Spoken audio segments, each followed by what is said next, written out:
네, 안녕하세요, 선생님들. 세계 문화와 예술 그 10번째 시간입니다. 미국에서의 활기찬 뮤지컬 여행 굉장히 즐거우셨죠?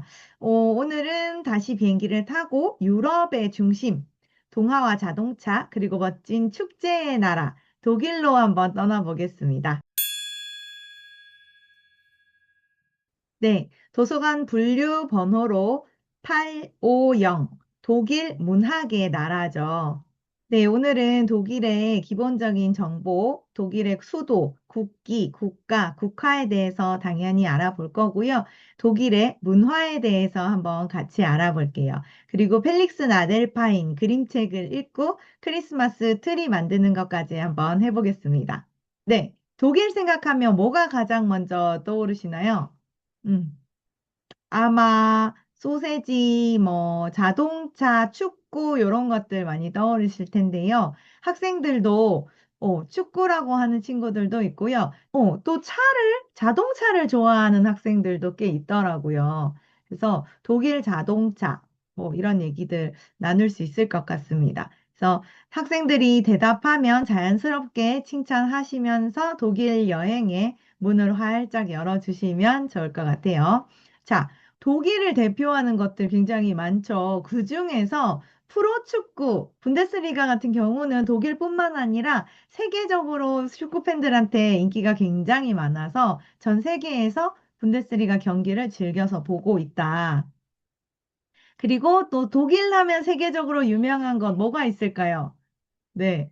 맥주 축제 있죠. 독일 흑맥주도 굉장히 유명하고요. 이 축제 하나만으로도 독일로 여행 가시는 분들이 꽤 있어요. 제 지인도 독일의 맥주 축제 가족과 함께 갔다고 하더라고요. 저는 아직 가보지는 못했으나 많이 들었습니다. 네. 그리고 독일하면 바로 소세지죠. 네. 독일 소세지는 세계적으로 유명하고요. 독일의 음식 문화의 대표적인 상징이라고 할 수 있겠습니다. 독일에서는 굉장히 다양한 종류의 소세지가 있어요. 여기 보이시는 것처럼 지역마다 독특한 맛과 또 재료가 들어가서 굉장히 다양한 종류의 소세지를 자랑하고 있습니다.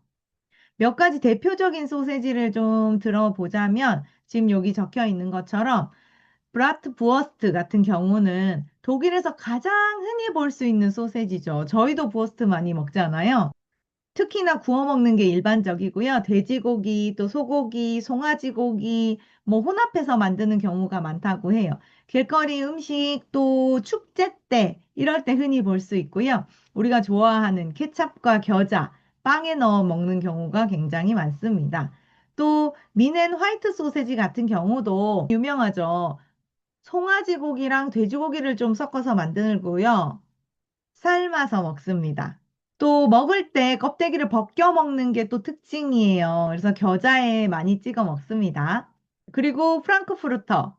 요건 프랑크푸르트 지역에서 유래했고요. 핫도그용 소세지로 굉장히 유명하죠. 그 얇고 긴 모양, 보통 훈제 돼지고기로 많이 만든다고 합니다. 네, 독일 소세지는 그 특유의 풍미, 또 다채로운 종류 덕분에 세계적으로도 널리 알려져 있습니다. 또 특히나 독일의 옥토페스트 같은 축제에서는 다양한 소세지를 맛볼 수 있어서 관광객들에게도 굉장히 큰 인기를 끌고 있죠. 파흐베르크라고 하는데요. 독일을 비롯해서 유럽의 전통적인 건축 양식 중에 하나예요. 그래서 나무와 벽돌, 흙, 석고 같은 것들을 좀 결합해서 집을 짓는 그런 집을 의미합니다.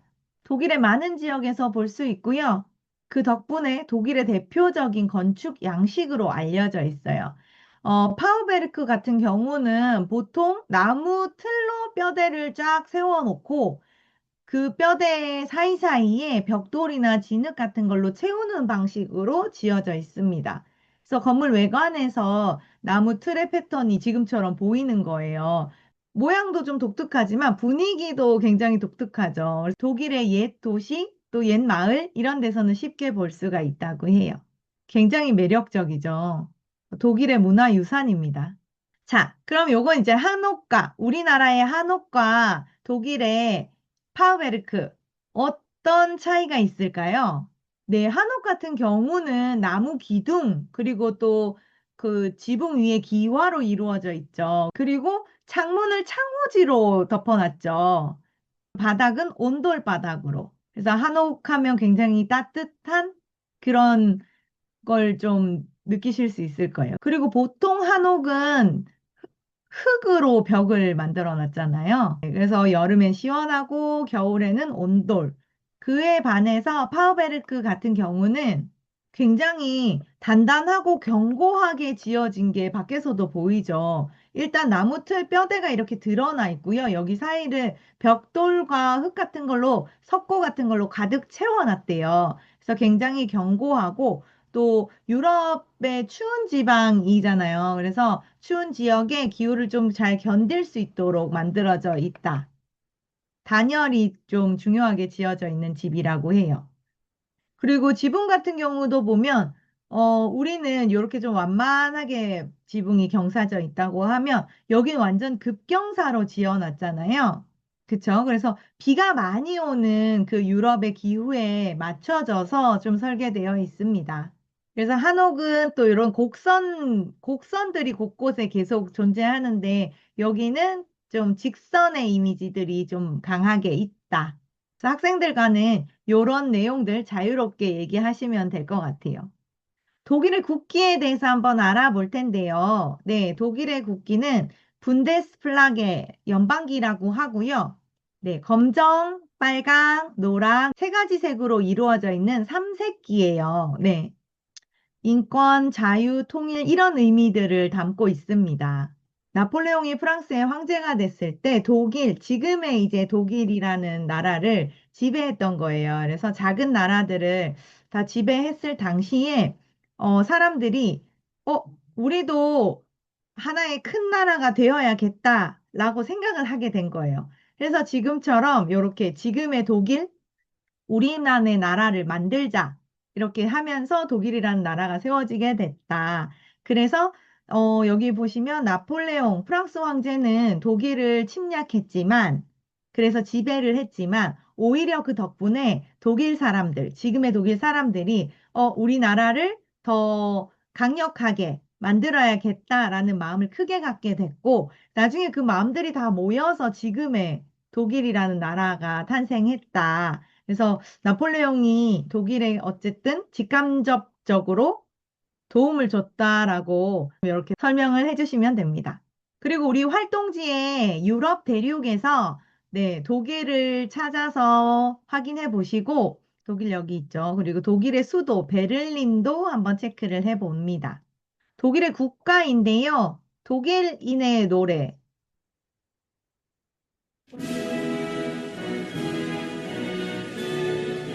네, 평화, 정의와 자유.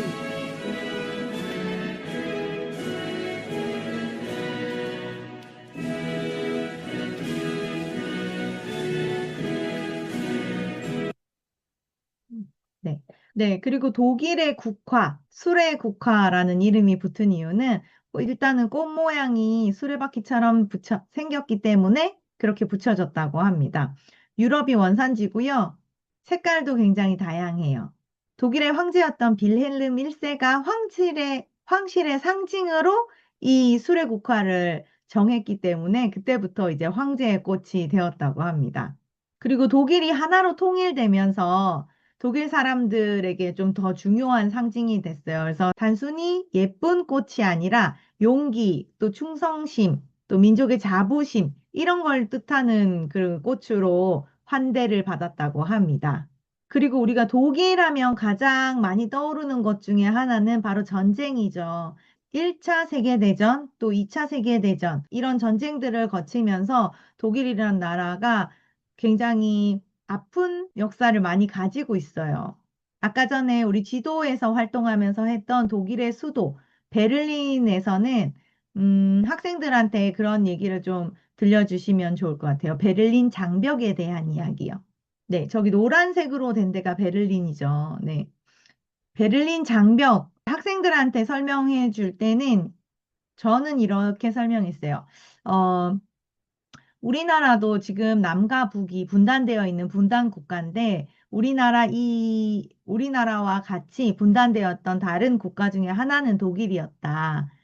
지금은 하나의 나라가 됐고, 그래서 독일이 아주 오래전에는 커다란 벽으로 둘로 나뉘어 있었어. 그래서 바로 옆 동네에 사는 가족, 또 친구, 이런 사람들과도 서로 만날 수 없게 아주 그런 슬펐던 시절이 있었다. 근데 독일 사람들은 평화를 간절히 원했고 또 결국에는 모두의 힘으로 이 베를린 장벽이라는 걸 같이 허물었다. 그래서 요렇게 베를린 장벽이 있었고, 예, 요 장벽을 나중에는 허물게 됐다. 음. 그래서 요 베를린 장벽을 허물던 날, 독일 사람들에게는 굉장히 그게 큰 축제고 또 평화가 얼마나 소중한지 온 세계에 알려준 굉장히 중요한 날이 되었다라는 정도로만 설명을 했거든요. 네, 요렇게 되어 있었고, 요때 베를린 장벽이 요렇게 봉쇄용으로 만들어져 있었습니다. 네. 그래서 분단과 통일의 역사를 또 이렇게 간략하게 이야기해 주시면서 학생들과 함께 평화의 소중함을 또 자연스럽게 느껴볼 수 있게 되죠. 그리고 또 우리나라는 현재 분단 국가잖아요. 거기에 대해서도 같이 한번 얘기를 나눠볼 수 있으면 좋을 것 같아요. 요거는 지금 도봉구에 있는 평화문화진지에 실제 베를린 장벽이 세개가 이렇게 와 있어요. 우리나라에. 그래서 가면 보실 수가 있어요. 그래서 학생들에게도 서울 도봉구에 요게 있는데 혹시 가본 친구 있는지 나중에 기회가 되면 베를린 장벽 직접 독일에서 이쪽으로 이동해 온 베를린 장벽을 볼 수가 있다라고 안내해 주시면 됩니다. 자, 그럼 독일의 결혼 풍습에 대해서 볼까요? TV에서 많이 보셨죠? 결혼식 전날에 접시를 갖다 깨는 거. 네. 이렇게 유쾌하게 결혼식을 올리는 네, 독일의 풍습이 있습니다. 그리고 결혼 서약서도 하고요. 그다음에 교회 성당에서 결혼을 합니다. 그래서 통나무를 자르면서 신랑 신부가 자르는 풍습도 있고요. 그다음에 온 그 지인들이 다 모여서 파티를 하는 네. 굉장한 축제 분위기의 결혼식을 합니다. 물론 저게 엄청 좀 과해가지고 또 요새는 문제가 또 왕왕 되기도 한다고 해요.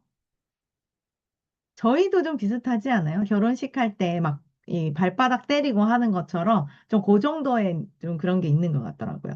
그리고 독일 문화의 하이라이트는 바로 크리스마스입니다. 독일은 크리스마스에 정말 정말 진심인 나라예요.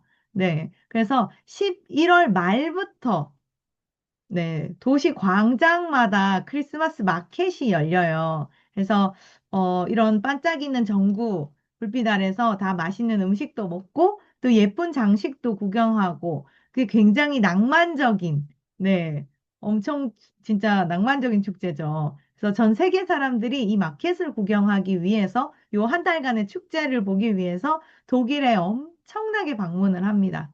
저도 꼭 한번 가보고 싶은 곳이에요. 크리스마스 마켓에서는 향신료를 넣은 와인 같은 거, 뭐, 진저브레드, 이런 과자 있잖아요. 사람 모양으로 되어 있는 진저브레드 과자. 그런 쿠키 같은 거, 또 장난감, 장식품, 이런 것들을 굉장히 많이 판다고 해요. 네, 아까 우리 앞에서 얘기했던 하얀 소세지죠. 네. 겨자를 찍어 먹는, 네, 너무 맛있게 생겼습니다. 그리고 프레첼, 네. 프레첼 좋아하시나요? 짭짜름한 거? 맥주와 함께, 네, 맥주 안주로도 유명합니다. 그리고 이제 뱅쇼죠. 네. 그리고 이제 과자집. 슈톨렌 좋아하시나요? 크리스마스 빵. 네. 말린 과일, 견과류, 뭐, 이런 거, 아몬드, 이런 것들을 저 빵에다가 넣어서 슈가 파우더, 버터를 바르고 슈가 파우더를 잔뜩 올린 독일식 과일 케이크예요. 그래서 엄청 뭐랄까, 밀집도가 굉장히 밀도가 높은 빵이잖아요. 저는 네, 좋아해요. 달달하고. 근데 요새 보니까 성심당, 이런 베이커리에서도 많이 슈톨렌을 만들어서 판매하더라고요. 네, 저는 굉장히 좋아하는 빵입니다. 그리고 요, 어드밴스드 카렌다라고 해서 하루에 하나씩 열어보는, 그쵸? 12월 1일부터 12월 24일까지 매일 한 칸씩 열면서 작은 선물을 받는 달력이죠. 그래서 최근에는 저희 보면 M&M이나 이런 초콜릿 회사에서도 이런 걸 많이 만들어 내더라고요. 그래서 날짜마다 하나씩 하나씩 하나씩 열면 한 칸에 하나씩 귀여운 초콜릿이 들어있는 또 장난감 같은 게 들어있는 음. 네, 그래서 요 크리스마스 행사가 굉장합니다. 크리스마스 트리도 독일에서 만들어졌잖아요. 그런 것처럼 크리스마스에 왜 이렇게 진심인 걸까요?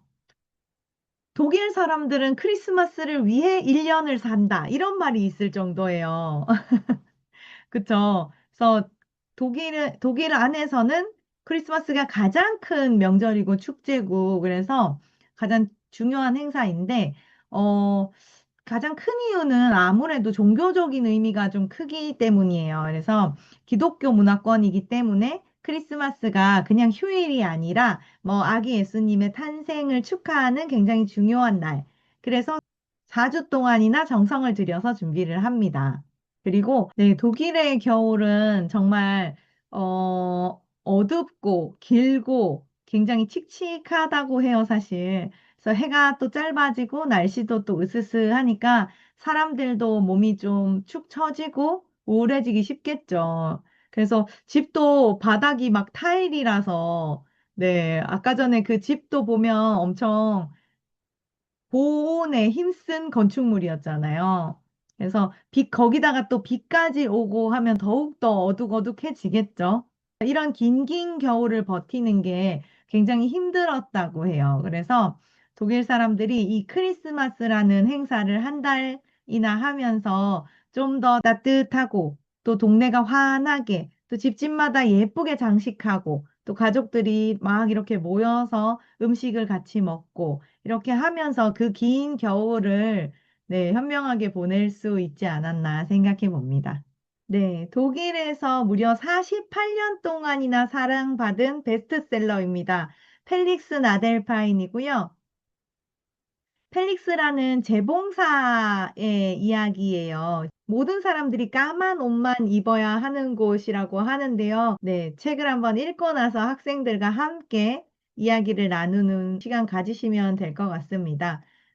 네. 저는 책을 읽고 나서 펠릭스 나델파인의 직업, 만약 내가 검은색 옷만 입고 살아야 한다면, 그렇다면 내가 가장 좋아하는 색은 어떤 것인지, 이런 질문들로 좀 이야기를 채워봤었어요. 선생님들도 책을 읽고, 네, 요 같은 질문을 하셔도 되고, 다른 새로운 질문들로 좀 이야기를 채우셔도 됩니다. 크리스마스 하면 역시 트리를 빼놓을 수는 없죠. 네, 이 트리를 가장 먼저 장식하기 시작한 나라가 바로 독일이라는 사실 알고 계셨나요? 네. 오늘은 우리도 독일 사람들처럼 네, 소망을 가득 담아서 우리 나만의 멋진 크리스마스 트리를 한번 만들어 볼 거예요. 네, 색종이를 먼저 펴시고요. 색종이를 펴셔서 이렇게 열십자로 먼저 접으신 다음에 차례대로 화면을 보시고 따라서 접으시면 됩니다. 학생들도 곧잘 접으니까 너무 걱정하지 마시고 제가 여기 한 장씩 캡처한 것도 넣어 놓지만 뒤에 만들기 영상도 같이 걸어 놨어요. 그래서 선생님들께서 영상 찾아서 보시면서 같이 한번 해보시면 금방 하실 수가 있을 거예요. 그래서 아랫부분은 잘라내시고, 그다음에 옆에 칼집을 이렇게 주시는 거예요. 내려갈수록 조금만 더 깊게 주시면 돼요. 그리고 접으시면 완성입니다. 네. 그래서 그렇게 어렵진 않고요. 선생님들께서 미리 한번 해보시고, 연습해보시고, 학생들에게 차례차례 설명해 주시면 금방 하실 수가 있을 거예요. 지금 여기는 위에 장식도 했네요. 그리고 요 트리 만들기 전에 학생들과 함께, 우리 올해는 산타 할아버지한테 어떤 선물을 받고 싶어? 이렇게 하면서 같이 크리스마스에 대한 즐거운 상상을 하도록 좀 이끌어 주시면 훨씬 좋은 시간이 되실 수 있을 것 같아요. 그리고 만들기 하실 때는 지금 이 영상의 배경음악처럼 크리스마스 캐롤을 좀 틀어주시는 것도 추천드립니다. 요트리 각자 이렇게 모아서 보시고 이걸 이렇게 모아놓으면 훨씬 예뻐요. 그래서 이렇게 알록달록 정성이 담긴 트리를 보니까 독일 우리 오늘 배웠던 독일처럼 통일하고 그다음에 화합하고 이런 같이 뭉쳐서 똘똘 뭉쳐서 뭔가를 해내고자 하는 마음들이 요트리에서 또 가득 느껴지는 것 같다. 이렇게 칭찬해 주시면 좋아요. 네, 오늘 배웠던 것들 한 번 더 되새겨 보시고, 그 다음에 자리 정리하고, 네, 다음 주에 또 건강한 모습으로 만나자고 인사하시면 됩니다. 네, 오늘은 독일의 문화, 또 역사도 함께 배워봤고요. 또 크리스마스의 의미를 되새기면서 멋진 트리까지 만들어 봤습니다. 벌써 크리스마스가 기다려지네요. 네, 오늘도 수고 많으셨고요. 저희는 다음 시간에 뵙겠습니다. 수고하셨습니다.